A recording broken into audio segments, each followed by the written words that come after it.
姐姐，这顾家是我的了，你就跟着那对收破烂的夫妻去过苦日子吧。耳边传来妹妹林婉压低的声音，带着掩饰不住的恶毒。我猛地睁开眼，视线从模糊变得清晰，眼前是孤儿院斑驳的墙壁，院长妈妈正带着慈祥的笑容向我们介绍面前的2组领养家庭。左边是本市首富顾家，豪车排队，保镖开道，顾夫人一身高定旗袍，优雅地用手帕掩着口鼻，似乎嫌弃这里的霉味。右边是一对穿着洗得发白工装的夫妻，那是苏家夫妇，男人手里还捏着2根棒棒糖，拘谨地搓着手，眼神里却透着淳朴的渴望，和上一世一模一样。但不同的是，漂浮在我们头顶的那2个只有我和林婉能看到的半透明光球，一个是粉色的豪门万人迷系统，绑定后魅力值拉满，只要获得他人好感就能兑换美貌和金钱；一个是蓝色的全能科技强国系统，需要通过极高强度的学习和科研任务来解锁科技树，不仅枯燥，而且初期没有任何物质奖励。上一世，作为姐姐，我主动把顾家的领养机会让给了林婉，自己选择了苏家，但我却意外绑定了豪门万人迷系统。虽然苏家穷，但我靠着系统给的美貌和好感度，一路顺风顺水，最后嫁入豪门，成了人人羡慕的阔太。而林婉去了顾家，却因为贪慕虚荣，不学无术，被豪门圈子排挤，最后染上毒瘾，凄惨离世。没想到我们都重生了，而且重生的节点正好是系统选择主人的前1秒。院长，我选顾阿姨，我觉得我和顾阿姨特别投缘。林婉几乎是迫不及待地冲了出去，一把抱住顾夫人的大腿，同时在意识里疯狂点击那个粉色的光球。豪门万人迷系统已绑定宿主林婉。听到脑海里机械的提示音，林婉回头看了我一眼，那眼神里不仅有得意，还有一种看着死人的怜悯。她凑到我耳边，用只有2个人能听到的声音说：林楚，上辈子你靠着这张脸和运气享尽荣华富贵，这辈子轮到我了。至于那个只要死读书的破系统，就留给你在贫民窟里慢慢熬吧。我看着他那副小人得志的嘴脸，差点没忍住笑出声。他根本不知道，上一世我之所以能善终，根本不是因为什么万人迷系统，那个系统就是个吸血鬼。他强制发布任务让我去讨好男人，我拼命反抗，最后是靠着我自己在苏家那破旧的车库里没日没夜的自学编程和金融，才摆脱了系统的控制。既然他这么想要当金丝雀，那就成全他。我毫不犹豫地抬手，在意识里触碰了那个蓝色的光球。丁，全能科技强国系统已绑定宿主林楚，检测到宿主智力潜能 S 级系统正在激活。我转过身，走向那对局促不安的苏家夫妇，露出了重生后的第一个真心的笑容。叔叔阿姨，我跟你们走。上车前，林婉坐在那辆加长林肯里，摇下车窗。顾家的大少爷顾燕，也就是那个上一世出了名冷血，后来因赛车瘫痪的残疾大佬，此刻正一脸不耐烦地坐在他旁边。林婉故意大声对我说：姐姐，虽然我们分开了，但你别忘了给我写信啊。哦，对了，苏家是不是连邮票都买不起啊？要不要我让顾家施舍一点给你们？顾燕皱了皱眉，似乎对林婉的喧哗感到厌烦，冷冷道：吵死了，关窗。林婉脸色一僵，但立马换上一副楚楚可怜的表情，对着顾燕撒娇：哥哥，人家只是舍不得姐姐嘛。随着车窗升起，我看到林婉头顶那个粉色光球闪烁了一下，似乎在强行抽取顾燕的好感度。顾燕原本厌恶的眼神竟然真的恍惚了一瞬，变得柔和了一些。果然，他是想靠这种旁门左道上位。我坐上了苏家那辆这辈子除了铃铛不响哪都响的3轮摩托车，风呼呼地刮在脸上。苏爸爸不好意思地递给我一件旧军大衣。楚楚啊，风大，披着点，别冻着。苏妈妈则色给我一个热乎乎的烤红薯，刚出炉的，甜着呢。握着滚烫的红薯，我心里一片安宁。上一世，这对我名义上的养父母虽然穷，但为了供我读书，没日没夜的打工，最后积劳成疾。这一世，既然我带了最强的脑子回来，就绝不会让这种事再发生。系统，新手礼包呢？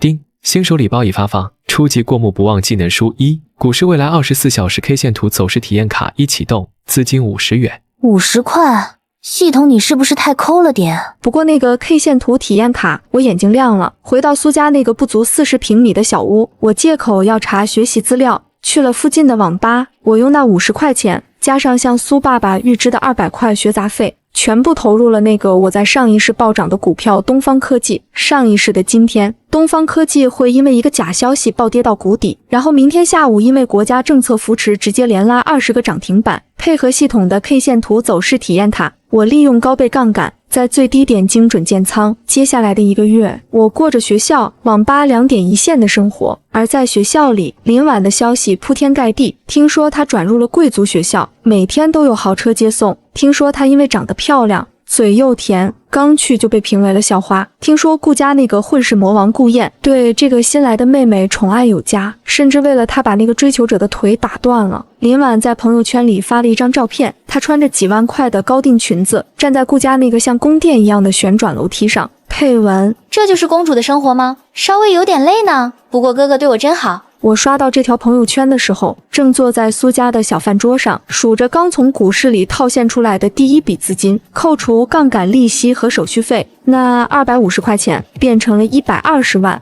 我把一张银行卡放在满是划痕的桌子上。爸妈，这钱你们拿着，把房贷还了，再给爸买个新的小货车。苏家夫妇下的筷子都掉了。楚楚，这你哪来的钱？你可不能干坏事啊！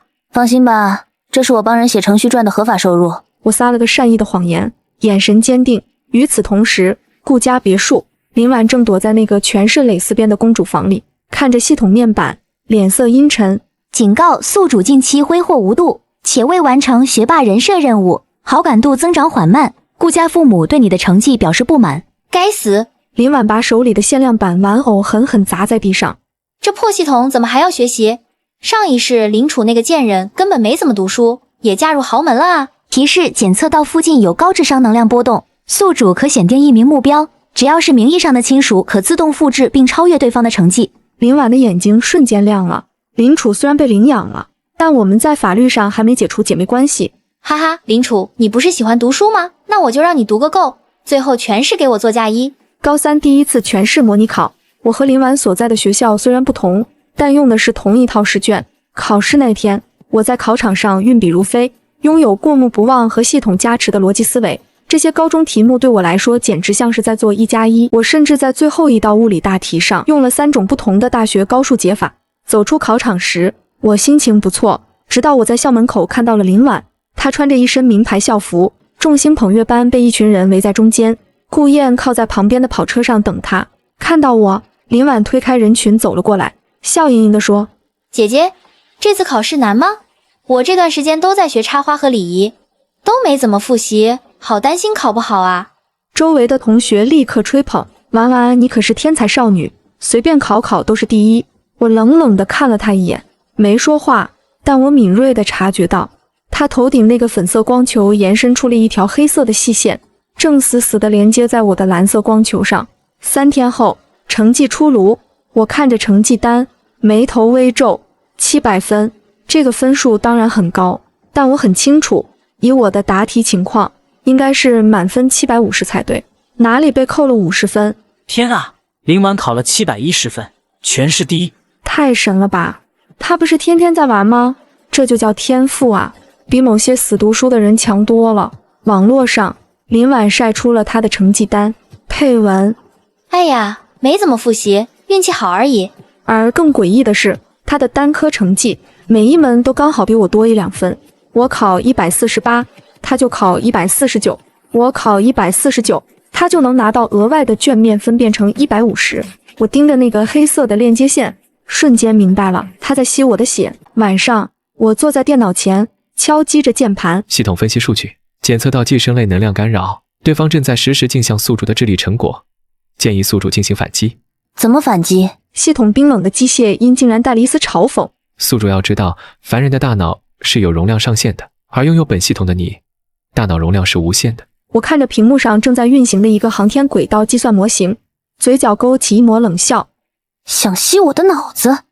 行啊，那我就给你灌进去，看你会不会撑爆。接下来的1个月，林婉彻底飘了。她不仅在顾家站稳了脚跟，还成了全市闻名的天才美少女。顾夫人为了炫耀，特意举办了一场盛大的生日宴会，邀请了全市的名流，还假惺惺地给苏家发了请帖，指名道姓要我参加，就是要让那个不知好歹的养女看看她错过了什么。顾夫人在电话里那尖酸刻薄的声音连隔着2米远的苏妈妈都听到了。宴会当晚，金碧辉煌，林婉穿着价值连城的高定礼服，挽着顾燕的手臂，像只骄傲的孔雀，而我穿着简单的白衬衫和牛仔裤，站在角落里，显得格格不入。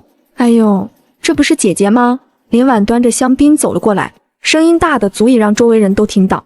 听说你这次模考又输给我了，明明那么努力，天天熬夜刷题，怎么就是考不过我这个天天玩的人呢？周围传来一阵低笑声，顾燕冷冷地扫了我一眼。资质平庸就不要妄想和天才。婉婉的智商是遗传了我们顾家的优良基因。我平静地看着林婉，你的成绩怎么来的，你自己心里清楚。林婉脸色一变，随即更加嚣张地压低声音。我当然清楚，是你送我的啊。姐姐，下一周就是奥林匹克数学竞赛了，你可要好好考啊，我还指望着拿个金奖给顾家争光呢。好啊，我笑了，笑得灿烂无比。我一定全力以赴。回到家，我闭关了，我不再复习高中的知识，而是开启了系统的高维知识灌输模式。我开始在脑海里疯狂推演黎曼猜想的变种公式，开始构建量子力学的非线性方程组。这些知识庞大、晦涩且带有极强的信息冲击力。竞赛当天，我和林婉坐在同一个考场，她依然是一副漫不经心的样子，甚至还在转笔，眼神时不时飘向我，等待着成绩掠夺生效。卷子发下来了，我深吸一口气，提笔。这一次我没有用常规的解题思路，我把每一道几何题都转化成了拓扑学结构，把每一道代数题都写成了复杂的矩阵运算。不仅如此，我在脑海里疯狂运转着刚刚学到的超弦理论，思维活跃度达到了人类的极限。警告，思维负荷过载，警告。我的系统在报警，而连接着我的林婉此刻正一脸得意地准备复制我的答案。突然，林婉的脸色变了，她手中的笔猛地一顿，紧接着他的瞳孔剧烈收缩，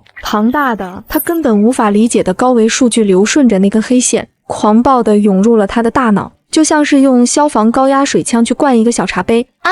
安静的考场里突然响起一声凄厉的惨叫，所有人都惊恐地抬起头，只见那个平日里优雅高贵的天才少女林婉，此刻正双手抱头，五官扭曲，鼻血像打开的水龙头一样喷涌而出。她翻着白眼，浑身抽搐，嘴里胡言乱语。不是，不要，我看不懂，脑子要炸了。林婉同学，你怎么了？监考老师吓得冲了过去，林婉一把推开老师，疯了一样抓扯着自己的头发，原本精心打理的发型瞬间成了鸡窝。她指着虚空尖叫：停下，快停下，这根本不是高中的题目，这是魔鬼。我淡定地放下笔，看着被医护人员抬出去的林婉，我的卷面上字迹工整，解题步骤完美无缺，跟我比脑容量。不好意思，我的大脑连着超级计算机，你的大脑里装的只是稻草。林婉竞赛发疯的事情成了全市的笑柄。医院的诊断结果是压力过大导致的急性精神崩溃，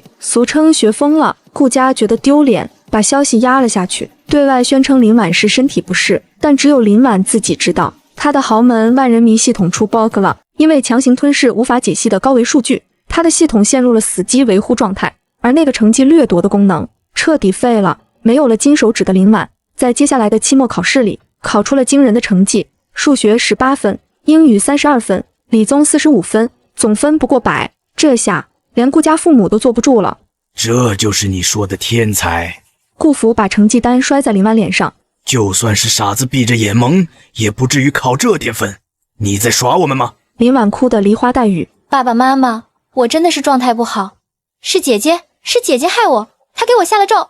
够了。顾燕虽然心疼，但也觉得丢人。别什么事都赖别人，这段时间你给我老实待在家里补课。与此同时，我正在苏家那间已经翻修一新的书房里接待一位特殊的客人，国家科学院的陈院士。他手里拿着那张我在竞赛时写的草稿纸，手都在颤抖。这个关于新型半导体材料的分子式推导，真的是你自己想出来的？我点了点头。是的，只要有足够的资金和实验室，我有把握在1年内造出属于我们国家自己的顶级光刻机芯片。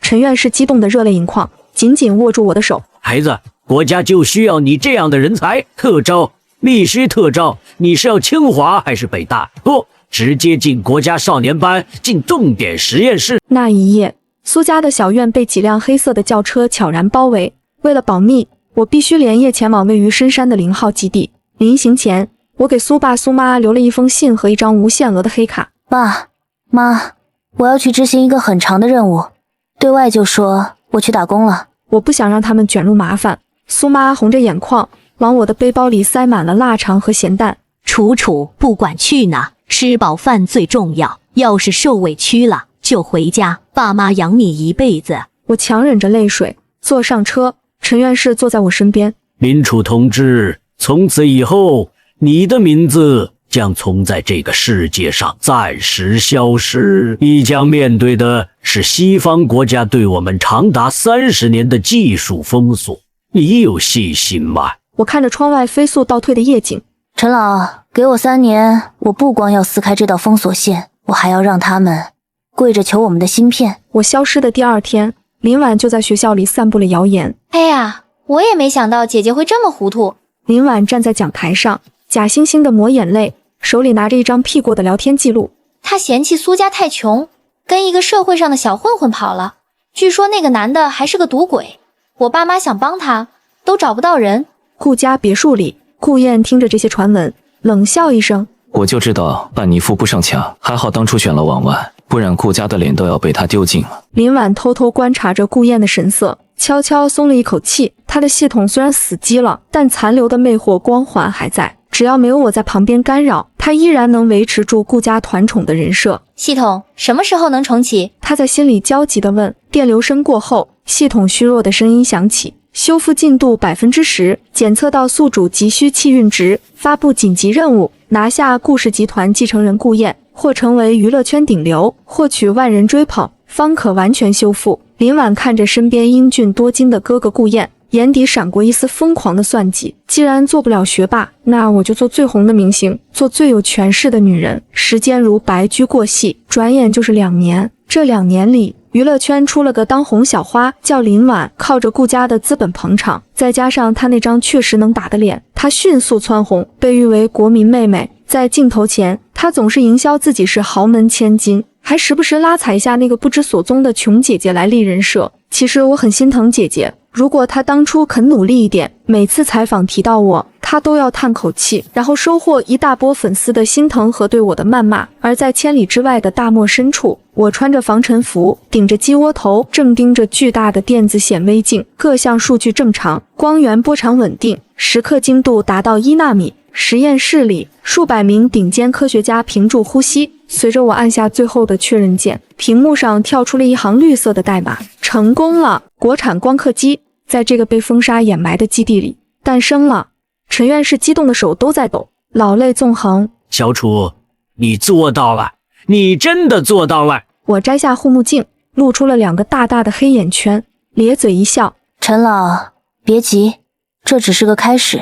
顾氏集团大厦顶层会议室，气氛凝重的像要结冰。顾福猛地拍桌子，咆哮道：怎么回事？为什么米国的芯片供应突然断了？顾氏集团主要做电子产品，芯片就是他们的命脉。一位高管擦着冷汗：顾总那边发函说，因为战略调整，以后不再向华国企业提供高端芯片。我们的新手机下个月就要发布了，如果没有芯片，那就是违约，是破产，是万劫不复。顾燕坐在一旁，脸色铁青：有没有别的渠道？黑市呢？都被封死了。现在只有一家叫星火科技的神秘国企，据说刚刚研发出了替代品。星火科技？顾父仿佛抓住了救命稻草。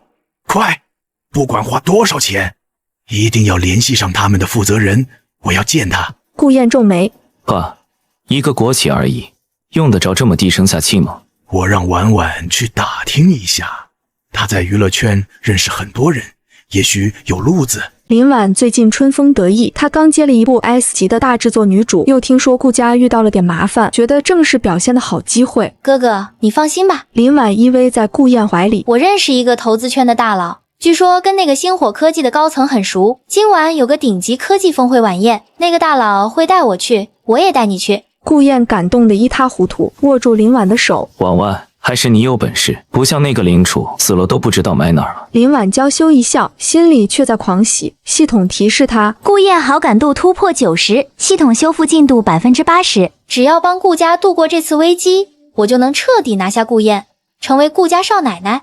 到时候系统升级，我就能拥有言出法随的能力，看谁还敢瞧不起我。当晚，万豪酒店豪车云集，名流汇聚。林婉挽着顾燕的手，穿着一身高调的深 V 红裙，像一只骄傲的火烈鸟。她在人群中穿梭，享受着镁光灯的追逐。哎呀，这不是林大明星吗？顾少爷来了。听着周围的恭维，林婉飘飘然了。直到大厅的灯光突然暗了下来，一束聚光灯打在2楼的旋转楼梯上，主持人激动的声音都在颤抖。女士们、先生们，今晚我们有幸请到了星火科技的首席科学家，也就是刚刚攻克了1纳米光刻机技术的总工程师。全场瞬间死寂，随后爆发雷鸣般的掌声，所有人都在伸长脖子，想看看这位传说中拯救了国运的大神究竟是谁。顾府更是激动得浑身发抖，推着顾燕，快往前挤，一定要第一时间递上名片。林婉也好奇地抬头看去，只见楼梯口几个黑衣保镖恭敬地散开，一个穿着简单的白色西装、扎着干链马尾的年轻女子缓缓走了下来。她没有戴任何首饰，但那种从骨子里透出的清冷与威严，瞬间压过了在场所有精心装扮的名媛。林婉手里的红酒杯啪的一声掉在地上，顾燕的瞳孔剧烈地震，顾府更是张大了嘴巴，足以塞下一个鸡蛋。那张脸，哪怕化成灰他们都认识，那是失踪了2年的林楚。怎么可能？怎么可能是他？林婉失声尖叫，声音尖锐的刺耳，在安静的大厅里显得尤为突兀。众人的目光唰的一下看了过来，我站在高台上，居高临下的扫视了一圈，目光在顾家3人身上停留了半秒，然后像看垃圾一样移开。我接过话筒，大家好，我是林楚，也是星火科技的负责人。简单的2句话，像2记重锤，狠狠砸在顾家人的心口。顾燕脸色惨白，喃喃自语：不可能，他不是跟野男人私奔了吗？他不是在收破烂吗？他怎么会是国家总工程师？周围的人开始窃窃私语，有人认出了林婉和我的关系。哎，那个林婉不是一直说她姐姐是废物吗？就是啊，还说跟人私奔呢，原来人家是去造光刻机了。这造谣也太恶心了吧，亏我还粉过他。林婉听着周围的风言风语，脸涨成了猪肝色，她头顶的粉色光球开始剧烈闪烁，系统发出刺耳的警报：警告，宿主人设崩塌，气运值正在被强行剥离，检测到对方拥有国家级气运护体，无法攻略，无法攻击。顾父毕竟是老江湖，反应最快，他顾不得什么面子，一把推开挡路的林婉，满脸堆笑地冲到台下。楚楚，哎呀，我的好女儿，爸爸找你找得好苦啊。这一声好女儿喊的那叫一个情真意切，全场哗然。我挑了挑眉，似笑非笑地看着他。这位先生，我们认识吗？顾府脸上的笑容僵住了。楚楚，你在说什么气话？我是你顾叔叔啊，当年要领养你的，虽然你最后选了苏家，但在我心里，你一直就像我的亲生女儿一样。我轻笑一声，拿过话筒。哦，我想起来了，就是那个纵容养女造谣我私奔，还要封杀我养父母生路的顾家。顾父冷汗直流。误会，都是误会，那是林婉那个死丫头乱说的。楚楚，你看顾氏现在遇到了点困难，咱们毕竟是一家人，那个芯片的配额。保安，我懒得听他废话，淡淡开口。2个荷枪实弹的特警立刻上前，我指了指顾父，又指了指远处的林婉和顾燕。这几个人涉嫌刺探国家机密，并且恶意骚扰科研人员，请他们出去。什么？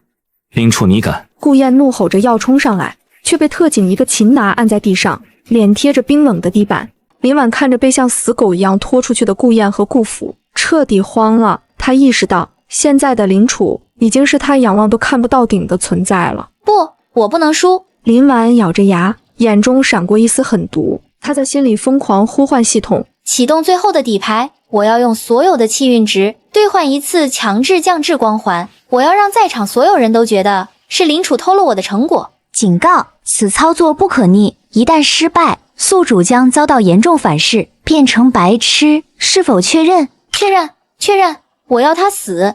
林婉歇斯底里地吼道。下一秒，一道只有他能看到的粉色光波猛地向我袭来。然而就在光波即将触碰到我的瞬间，我胸前佩戴的那枚国徽突然亮起了一道金色的光芒，那是凝聚了14亿人信念的国运金光。粉色的光波撞上金光，就像雪花落进了岩浆，瞬间蒸发得无影无踪。林婉发出了比上次考场还要凄厉10倍的惨叫，她抱着头在大厅里疯狂打滚，她的七窍开始流血，整容过的脸因为剧烈的肌肉抽搐而变形，填充的假体都歪到了一边，看起来像个恐怖的怪物。林婉疯了，她在众目睽睽之下，一边撕扯着自己的高定礼服，一边说着胡话。系统彻底崩溃的声音在她脑海里炸响。遭遇不可抗力打击，系统自毁程序启动，开始回收宿主所有天赋、美貌、智商。肉眼可见的，林婉原本白皙细腻的皮肤变得粗糙暗黄，原本精致的五官变得平庸甚至丑陋，那双灵动的眼睛变得呆滞无神。她被打回了原形，甚至比原形更惨，因为她透支了下辈子的气运。保安嫌恶地把她嫁了出去。宴会厅里恢复了平静，我整理了一下烟领，微笑着看向台下震惊的众人。台下掌声雷动，经久不息。那一晚，顾氏集团股价暴跌停牌，顾父突发脑溢血进了 ICU， 而我签下了总价值3000亿的订单。所有的合作方都是必须无条件支持国产供应链的爱国企业。庆功宴结束后，我拒绝了所有媒体的采访，独自一人来到酒店的露台吹风。在想什么？身后传来一个温润的声音，我回头，是一个穿着军装的年轻男人，他是负责我安保工作的队长陆野，也是这2年在基地里每次我熬夜加班都会默默在我桌上放一杯热牛奶的人。在想我是不是太狠了？我晃了手里的葡萄汁，陆野走到我身边，并肩看着城市的灯火。对敌人的仁慈就是对自己的残忍，更何况他们是咎由自取。林博士，你保护了国家，国家也会保护你。我笑了，心里暖洋洋的。是啊，这一世我不再是那个需要在男人面前争宠的领主，我是国家的领主。对了，陆野突然有些不自在地摸了摸鼻子。明天放假，苏叔叔和苏阿姨被我们接到北京了，他们给你带了好多土特产，你要不要去看看？我愣了一下，鼻子一酸。走，现在就走。苏家的新家在军区大院的一栋小楼里，虽然不大，但安全性极高。我推开门的时候，苏妈正在厨房里忙活，苏爸正在擦拭那张全家福。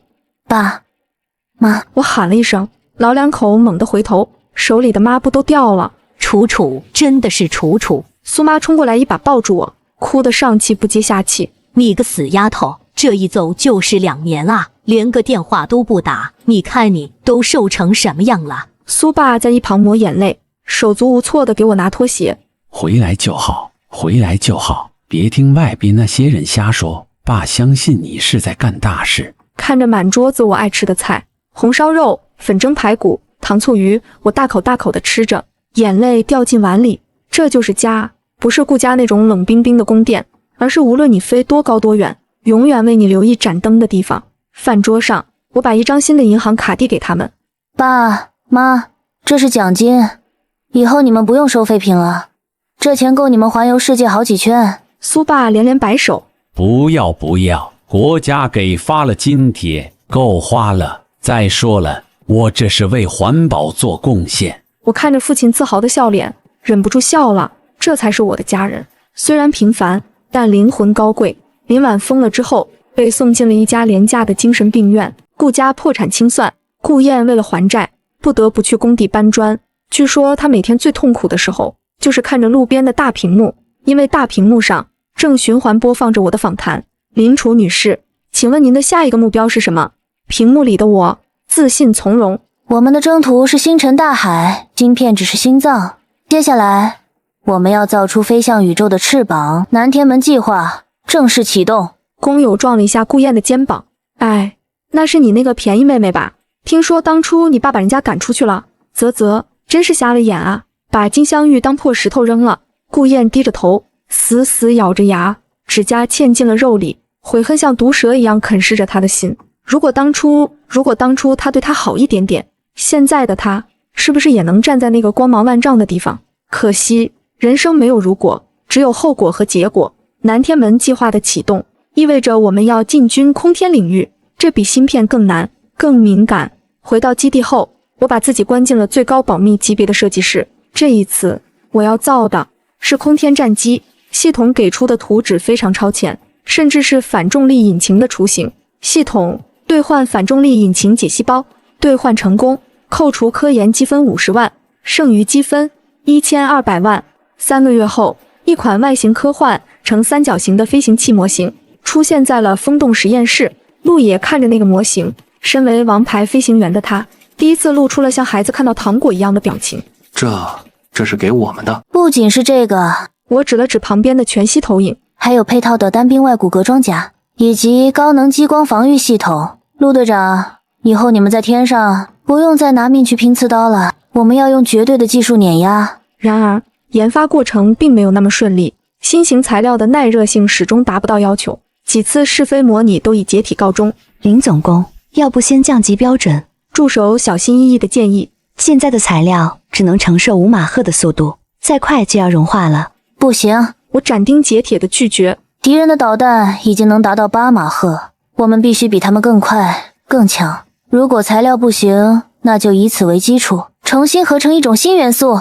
我没日没夜地泡在材料实验室里，一次次失败，一次次爆炸。我的头发大把大把地掉，脸色苍白得像鬼。但我不能停，因为我知道，在这个世界的阴暗角落，还有很多像林婉那样的人。那些贪婪的资本正虎视眈眈地盯着我们这块肥肉。只有手中的剑够力，才能守护身后的家园。终于，在第108次实验中，那块黑不溜秋的合金在3000度的高温激光下纹丝不动，甚至泛出了幽幽的蓝光。我笑了，身体一软，倒在了一个温暖的怀抱里。陆野接住了我，满眼心疼。林楚，你不要命了吗？我强撑着眼皮，指着实验台上的金属。陆野，我做到了。我睁开眼，是医院洁白的天花板。陆野正端着一杯温水，眼神里满是血丝，显然是一夜没睡。那个材料怎么样了？我开口第一句话，嗓子哑得像吞了沙粒。陆野无奈地叹了口气，把水杯递到我嘴边。放心吧，你晕倒后的10分钟，陈老就亲自确认了数据。玄女负1号特种合金，耐热性突破5000度。林总工，你又创造了奇迹。我松了一口气，嘴角忍不住上扬。有了这个，我的玄女战机就不再是图纸上的幻想了。我要出院。我掀开被子就要下床。不行。陆野一把按住我，语气强硬。医生说你是严重透支，必须卧床休息3天。3天？我瞪大了眼睛。你知道3天能跑多少次模拟数据吗？你知道大洋彼岸的那群人正在策划什么吗？我没有时间躺着。陆野看着我倔强的眼神，沉默了3秒，最后他妥协般的敬了个礼。服从命令，但有一个条件，接下来所有的测试必须由我来担任首席试飞员。我看着他坚毅的脸庞，点了点头。成交。陆队长，把命交给你，我放心。1个月后，西北荒漠，这里已经被列为最高军事禁区。一架通体漆黑、造型如同利剑般的三角形战机，静静地停在跑道上，没有尾翼，没有进气口，它就像是从科幻电影里直接抠出来的产物。这就是玄女空天战机。塔台，玄女01号准备完毕，请求起飞。耳机里传来陆野沉稳的声音。我坐在总控室里，手心里全是汗。允许起飞。陆野，注意，这是反重力引擎的第1次实战，身体负荷会非常大。收到。为了这一天，我等了10年。随着一声令下，没有震耳欲聋的轰鸣，只有一道蓝色的幽光从战机尾部喷涌而出，几乎是眨眼间，那个庞然大物就消失在了原地。屏幕上的数据疯狂跳动，1万米、3万米、8万米、3马赫、8马赫、15马赫。报告已突破大气层，进入亚轨道飞行。控制室里，所有人都激动地站了起来。陈院士更是摘下眼镜，不停地擦拭着眼角。然而，就在这时，红色的警报灯突然狂闪，警告！警告！检测到不明飞行物靠近，米国最新型 F-55猛禽。屏幕上2个红点正从公海方向急速逼近，显然是侦测到了异常能量波动，前来挑衅。来得好！我看着屏幕，眼神冰冷，正愁没有磨刀石，这就送上门来了。陆野，既然客人来了，就去打个招呼。耳机里传来陆野的一声轻笑，带着几分杀气。收到。此时，10000米高空之上，杰克，雷达上显示刚才有个东西飞过去了，速度快得离谱，是不是华国又在放什么烟花？管他呢，反正我们的 F-55是无敌的，就算靠近了，他们也发现不了我们的隐身涂层。再去边界线上晃一圈，吓吓他们。话音未落，杰克的雷达屏幕突然一片雪花，紧接着一个冰冷的机械音在他的座舱内响起。你已被火控雷达锁定，你已被锁定。什么？这不可能！雷达上什么都没有。杰克惊恐地看向窗外，下一秒，他看到了这辈子最恐怖的画面：一架漆黑的战机正像幽灵一样悬停在他驾驶舱的左侧。是的，悬停在3万米的高空，违背物理常识的静止悬停。陆野隔着座舱玻璃，冷冷地看了他一眼，然后一副势在必得的动作。这是什么怪物？快跑！杰克尖叫着拉动操纵杆想要逃离，但玄女只是轻轻翻了个身，一道无形的电磁脉冲瞬间扫过，2架 F-55的所有电子设备瞬间黑屏，像断了线的风筝一样向海面坠去。别让他们死了，这可是最好的证据。我对着麦克风淡淡说道。明白。陆野操控战机在大气层边缘画出一个完美的弧线，利用气流将2架失控的战机拖了一下，让他们勉强迫降在了公海上。这一天，全球震动，米国引以为傲的2架最先进战机在不明空域因机械故障坠毁，而华国官方只是发了一条简短的公告，配图是一张模糊的带着蓝色尾焰的黑影。虽然模糊，但那种压迫感让全世界的军事专家都彻夜难眠。庆功宴上，陆野脱下抗和服，浑身湿透，但他看着我的眼神亮得吓人。林楚，你知道吗？那一刻，我觉得整个天空都是我的。我递给他一条毛巾，笑了笑。南天门计划第1阶段玄女完成，接下来是第2阶段鸾鸟空天母舰。所有人都倒吸了一口凉气。空天母舰，那不是科幻小说里才有的东西吗？要在大气层外建造一个能搭载几10架战机的平台，这需要的能源和动力是天文数字。我知道你们在担心什么。我打开投影仪，一张复杂到让人眼晕的图纸展现出来。能源问题我来解决，我们要造的是可控核聚变反应堆。如果说光刻机是工业皇冠上的明珠，那么可控核聚变就是人类能源的圣杯。一旦掌握，意味着无限的能源，意味着石油霸权的终结。这一次我不打算藏着掖着，我要光明正大的把这个耳光扇在那些人脸上。半年后，全球能源峰会在日内瓦举行，西方国家联合起来，试图以碳排放为由限制华国的发展。华国的工业发展严重污染了地球环境，如果不限制产能，我们将实施全面制裁。讲台上，西方代表唾沫横飞，一副审判者的姿态。台下的华国代表团面色凝重。就在这时，会议室的大门被推开了。我穿着一身干练的职业装，手里拿着一个银色的手提箱，身后跟着全副武装的陆野。抱歉，来晚了。我径直走上台，直接把手提箱放在讲台上，打开，里面是一个拳头大小的、散发着幽幽蓝光的水晶球体。正式介绍一下，我是星火科技林楚。你们刚才讨论的能源危机、碳排放问题，在我看来都是废话。我拿起那个发光的球体，举过头顶，这是我们刚刚研发成功的微型冷核聚变电池，这一颗足够供一座100万人口的城市使用10年，而且零污染。你在开玩笑吗？这是魔术。那个代表结结巴巴地问。我冷笑一声，将电池连接上了讲台的电源接口，整个会场的灯光瞬间亮度提升了3倍。不仅如此，强大的电流甚至让周围几个街区的电网都出现了过载警报。现在你们还要制裁我们吗？我看着台下那些面色惨白的西方政客。还是说你们想跪下来求我们卖一颗给你们？林楚这个名字再次成为了全球热搜第1。这一次不再是质疑，而是恐惧和崇拜。那个在直播里霸气举起太阳的东方女性成了无数人的偶像，而在国内更是举国欢腾，无数年轻人报考物理系，科技强国的热潮空前高涨。然而有人欢喜有人愁，某个阴暗的地下室里，一个满脸胡茬、眼神阴鸷的男人正死死盯着屏幕。他是顾燕，搬砖的生活让他迅速苍老，曾经的意气风发早就荡然无存。凭什么？凭什么？他把手里的泡面碗狠狠摔在地上。屏幕里，我正站在聚光灯下，接受着世界的膜拜，而他却只能在这个充满了霉味的出租屋里苟延残喘。如果不把他赶走，这一切荣耀本来也有顾家的一份。顾燕的指甲深深掐进肉里。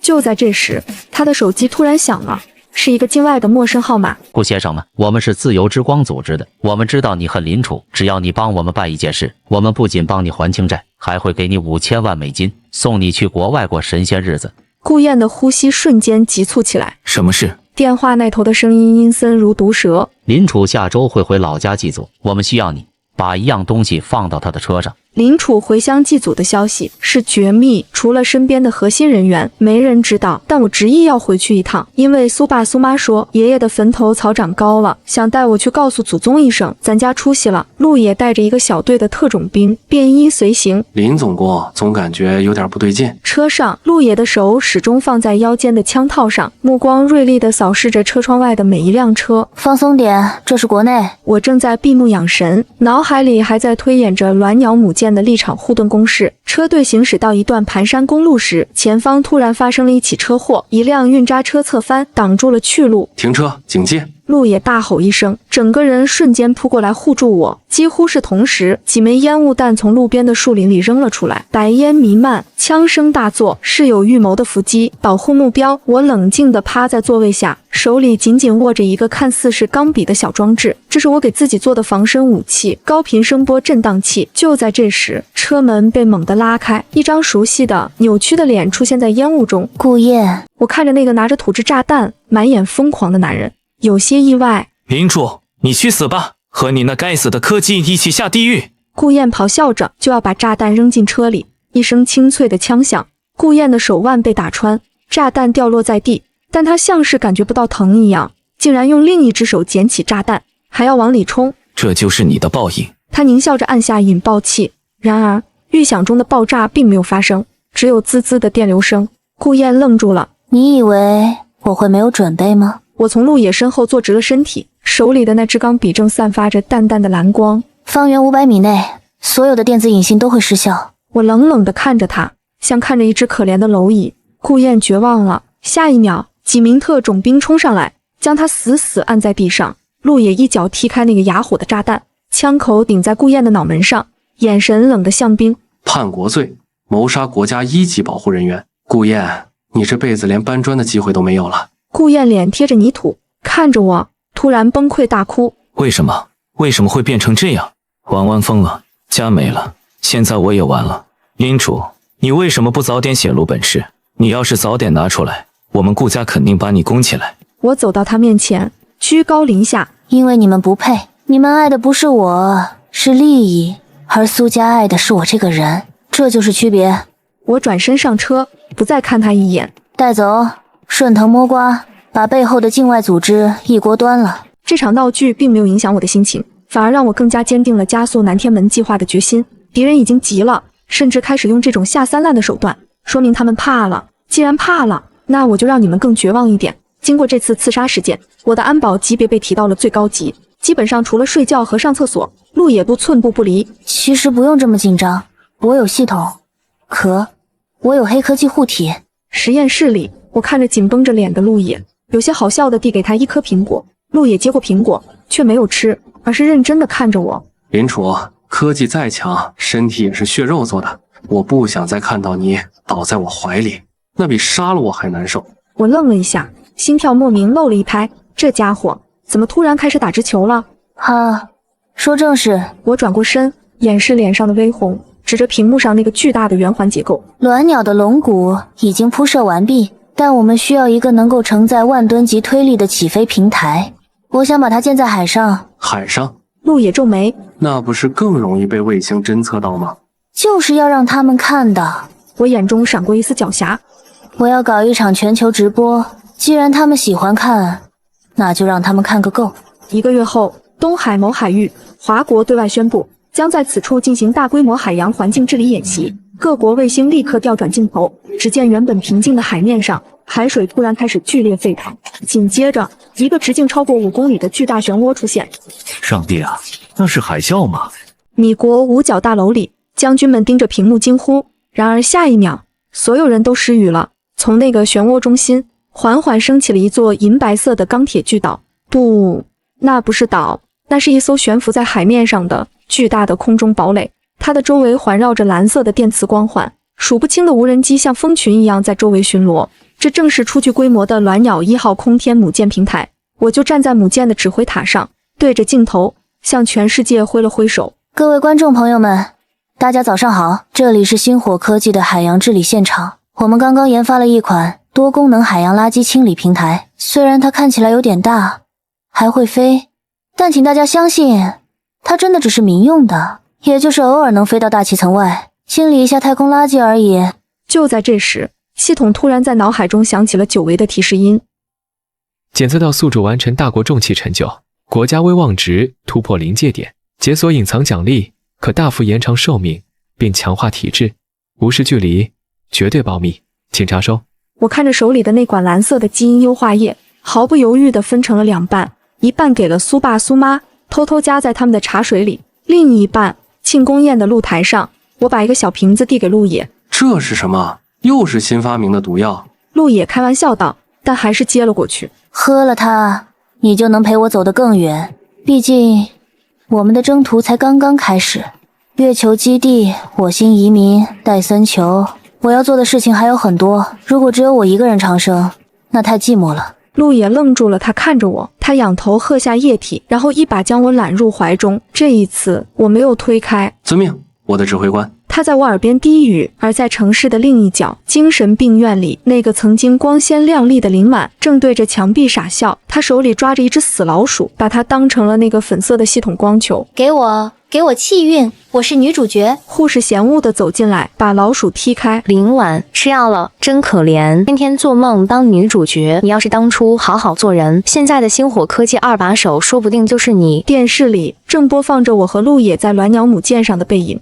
林婉呆呆地看着屏幕，突然流下了一行浑浊的泪水。她似乎清醒了一瞬，嘴里喃喃：“姐姐，我错了。”但下一秒，她又发出了痴傻的笑声，彻底沉沦在了黑暗中。而属于我的时代，属于华国的时代，正如那轮升起的红日，势不可挡。鸾鸟空天母舰的升空，像一记重锤，彻底砸碎了西方世界维持了100年的科技傲慢。但正如陆野所说，敌人的仁慈只是因为他们还没被逼到绝路。鸾鸟升空后的第3个月，以 A 国为首的自由联盟宣布成立地球轨道防御公约组织。他们虽然没有空天母舰，却集结了全球所有的核武储备，将数千枚核弹头对准了外太空。名义上是防御地外威胁，实际上是将整个地球绑架成了人质。林总工他们这是在赌我们不敢拦截，赌我们会为了全人类的安全妥协，分享可控核聚变技术。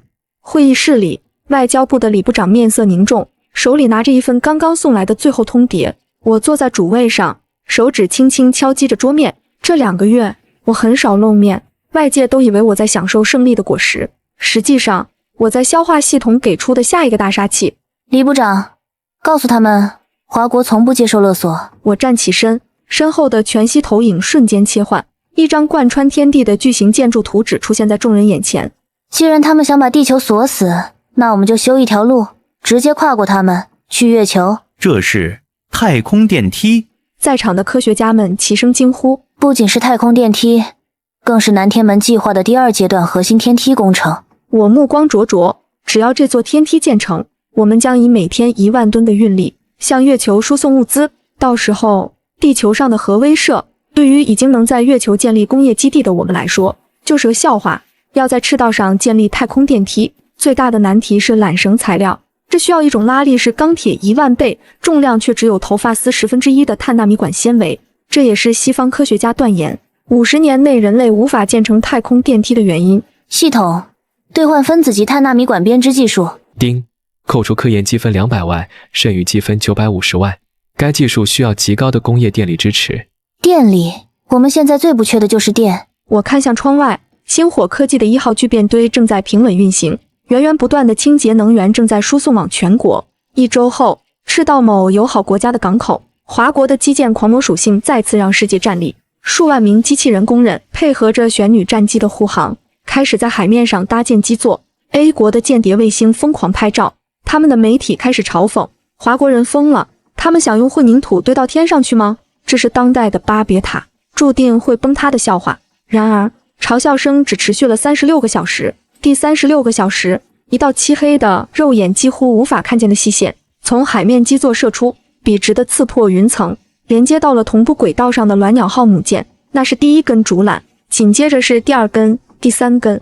当第1座轿厢沿着缆绳以时速1000公里的速度平稳滑向太空时，所有的嘲讽都变成了死一般的寂静。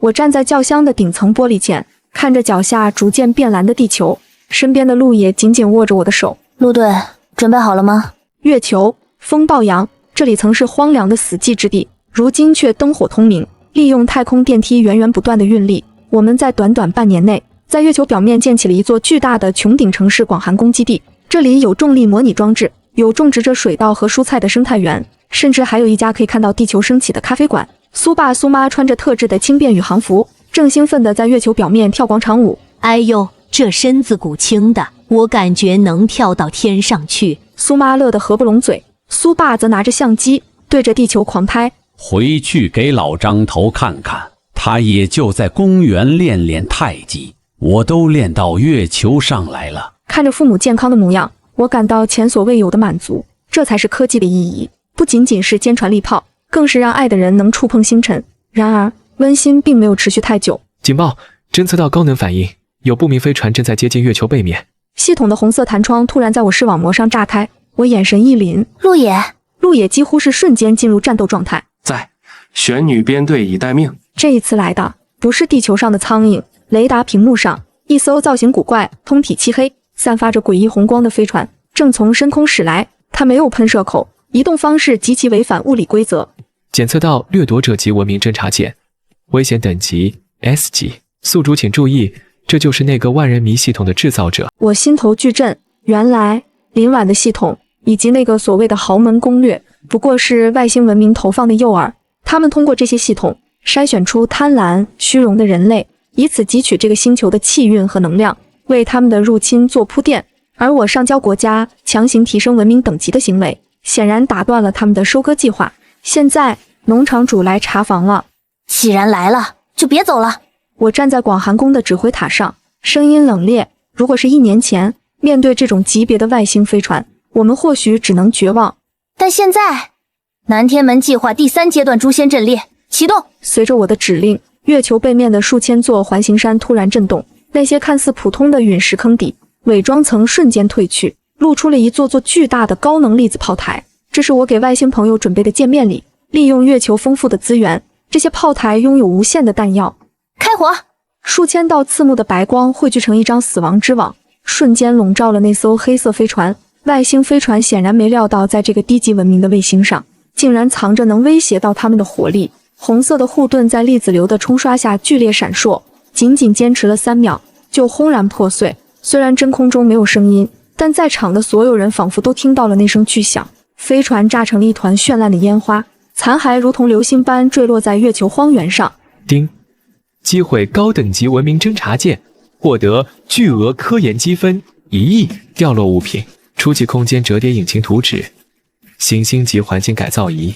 我看着系统面板，嘴角勾起一抹笑意，感谢大自然的馈赠。这一战不仅消灭了隐患，更让地面上的 A 国彻底死心。他们的望远镜看得很清楚，华国连外星人都给扬了，他们那点核弹还是留着烤地瓜吧。当天晚上，自由联盟解散，各国领导人排队申请加入华国主导的地球联邦。地球某廉价精神病院，林婉缩在墙角，手里依然抓着那只死老鼠。他的精神时好时坏，偶尔清醒的时候会看着窗外的月亮发呆，那里现在多了一颗肉眼可见的星星，那是广寒宫基地的灯光。听说林楚要在月球上结婚了。2个护士经过病房门口，小声议论着。是啊，全球直播呢。新郎是那个陆队长，帅得惨绝人寰，据说婚纱是用星云丝做的，会发光。哎，真是同人不同命，明明是姐妹，一个在天上当神仙，一个在泥潭里发烂发臭。林婉浑身颤抖了一下，她听懂了，她抬起头，透过铁栏杆死死盯着那轮明月。那一刻，她浑浊的眼中流出了血泪，透支了气运的她，灵魂早已干枯。第2天，护士发现林婉死在了病房里，她死的时候眼睛依然瞪得大大的，手里紧紧攥着一张从报纸上撕下来的林楚的照片。消息传到月球时，我正在试穿婚纱，陆爷有些担心地看着我。要去送送他吗？我沉默了片刻，摇了摇头。尘归尘，土归土，他的路是他自己选的。我转过身，看着镜子里那个身披星光的自己，与其回头看那些烂泥里的往事，不如抬头看更远的星空。这场婚礼被后世称为人类新纪元的开端，没有繁琐的仪式，没有喧闹的宾客，我和陆野驾驶着最新型的金乌号单人飞船，飞到了地月拉格朗日点，这里是引力的平衡点，也是离太阳最近的地方。陆野，你愿意陪我去看更远的风景吗？哪怕那里只有无尽的黑暗和寒冷。在浩瀚的宇宙背景下，我问他。陆野透过舷窗看着远处璀璨的银河，然后转头看着我，眼中有星辰大海，也有唯一的我。林楚，你是我的坐标，你在哪里，哪里就是我的家，哪怕是黑洞边缘，只要有你就是天堂。我们交换了戒指，就在我们拥吻的那一刻，系统再次响起。宿主情感波动达到峰值，恭喜宿主彻底摆脱系统限制。从现在起，系统将转化为人类文明图书馆，为您提供无限的知识查询服务，不再发布任务，您自由了。我笑了，这一刻我真正掌握了自己的命运。婚嫁结束后，我投入了更加疯狂的工作中，我把目光投向了火星。我们要去火星种土豆吗？苏爸看着新闻，好奇地问。不止种土豆，我指着全息沙盘上那颗红色的星球，我们要把它变成第二个地球。改造仪启动的那天，火星下了一场持续3个月的大雨，大气层被重塑，2级的冰盖融化，红色的荒漠开始泛起绿意。仅仅用了5年，第一批火星移民抵达了祝融城。顾燕就在这移民里，他因为表现良好减刑出狱，但地球已经没有他的容身之地。他主动申请了火星拓荒团，成为了祝融城的一名矿工，每天穿着厚重的防护服，在地下1000米挖掘矿石，换取微薄的信用点。偶尔休息时，他会抬头看着头顶巨大的全息屏幕，上面播放着星火科技的最新成就。他已经不再嫉妒，也不再悔恨，他已经被时代的洪流冲刷的只剩下了麻木和对生存的渴望。在这个伟大的时代里，他只是一个微不足道的注脚。时光飞逝，50年过去了，依靠基因优化液和不断突破的医疗技术，苏爸苏妈活到了150岁，最终在睡梦中安详离世。走的时候，他们没有任何遗憾，女儿是人类的英雄，他们这一辈子值了。送走父母的那天，我把自己关在实验室里整整3天，陆野守在门口，没有打扰我。他知道这是我必须跨过的一道坎，长生意味着要不断目送亲人离去。当我推开门时，眼角的泪痕已经干了。我看了一眼已经有了些许白发的陆野，虽然有药剂，但他为了保护我，多次受伤，透支了生命力。陆野，准备冷冻休眠吧。我轻声说，我们的技术还不足以让人类真正永生，我要去未来，等技术突破的那一天，再把你唤醒。陆野愣了一下，随即温柔地笑了。好，那我先睡一会儿，记得叫我起床。陆野进入休眠舱的那一刻，是我这辈子最心痛的时候，但我不能停。为了能再次见到鲜活的他，为了能让人类真正摆脱生老病死的桎梏，我必须继续向前。陆野沉睡后的第100年，我并没有感到时间的漫长，因为我早已把自己变成了一台精密的机器。除了必要的休息，我将所有精力都投入到了永恒计划中。人类文明在我的推动下，以惊人的速度跨越了科技的门槛。太阳系已经被改造成了巨大的戴森球结构，源源不断的恒星能量供给着数百亿人类的需求。我们不再局限于肉体，意识上传和一体技术已经普及，但我依然保留着原本的身体，哪怕为此每隔10年就要进行一次痛苦的基因端粒修复手术。因为我答应过陆野，等他醒来时看到的还是当初那个领楚。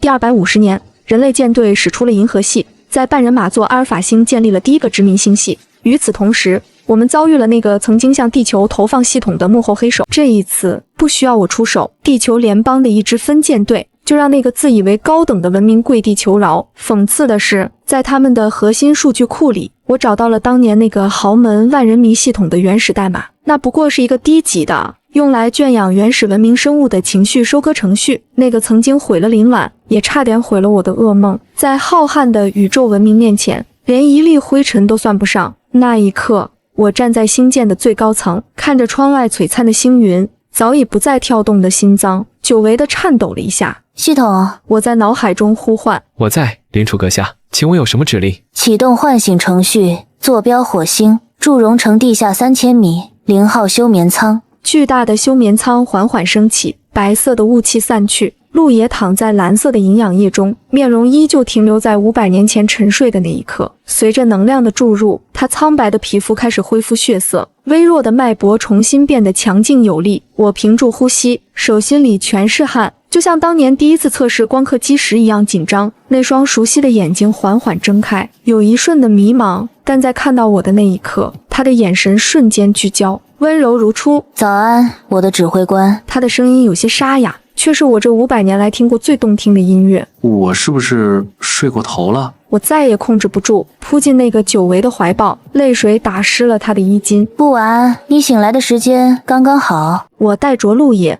登上了联邦最新的旗舰神舟号。当他看到窗外那如同神迹般的戴森球，看到在星海中穿梭的飞船，看到人类已经在银河系中建立了数百个繁荣的据点时，这个曾经的铁血军人震撼的久久说不出话来。楚楚，我们真的做到了。是，我们做到了。飞船进入了超光速跃迁状态，周围的星光被拉成了绚丽的线条。我透过舷窗，仿佛看到了500年前的那个倔强的女孩，正对着现在的我微笑。